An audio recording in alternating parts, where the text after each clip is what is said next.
ও এক্ষুনি তোমাকে পেরোবে রানি। না আমি ওকে পেরোতে দেবো না। আরো জোরে চলো। দুবারের ফর্মুলা চ্যাম্পিয়ন ড্যান টিকটামকে আর ও রেস করবে রনির সাথে। আর স্বাভাবিকভাবেই রনি এফি ড্রাইভার নয়, আর সেই কারণে ওকে 3টে ল্যাব কমপ্লিট করতে হবে, যেখানে ড্যানকে করতে হবে 4টে। যদি তুমি যেত তাহলে আমি তোমাকে $1,00,000 দেবো, আর তুমি জিতলে তোমার পছন্দ মতো চ্যারিটিতে এই $1,00,000 দেবো। আমার চ্যারিটি, এই টাকাটা আমার কাছেই আসবে ভাই। এরা দুজন এখন যে গাড়িগুলো চালাবে সেগুলো হলো পৃথিবীর ফাস্টেস্ট সিঙ্গেল সিটার গাড়ি। পৃথিবীর লক্ষ লক্ষ গাড়ির মধ্যে একটাও এদের থেকে দ্রুত নয়। 3, 2, 1 শুরু করো। ও রনি এগিয়ে গেল ওর থেকে শুরুতেই। ব্যাস, এবার রনির খেলা শেষ। এটা পাগলামি। ড্যান এখনই রনির থেকে অনেকটা এগিয়ে গেছে। ও আসছে, ওই তো! দেখো কি জোরে আসছে। ড্যান হাওয়ার মতো এগিয়ে যাচ্ছে। রনি শুধু সেফলি গাড়ি চালাচ্ছে, এদিকে ড্যানের গতিবেগ ঘন্টায় 200 মাইল। এই ড্যানের ল্যাপ 1 শেষ হলো।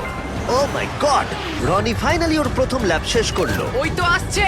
রনি, হ্যাঁ শুনতে পাচ্ছি, জিমি বলো। রনি তুমি কিন্তু বাজেভাবে হাঁটছো। ও ড্যান দ্বিতীয় ল্যাপও শেষ করে ফেললো, আর রনি সবে প্রথম ল্যাপ।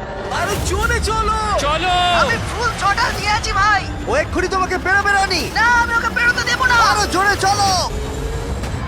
আমি আসছি ভাই, আমি এসে গেছি। ও না। ও দেখা না, হবে। না। ড্যান এই ফিনিশ লাইনটা বেরোলেই জিতে যাবে। ওদের দুজনেরই এখন ফাইনাল ল্যাপ। জিতে গেছি। ও ফিনিশ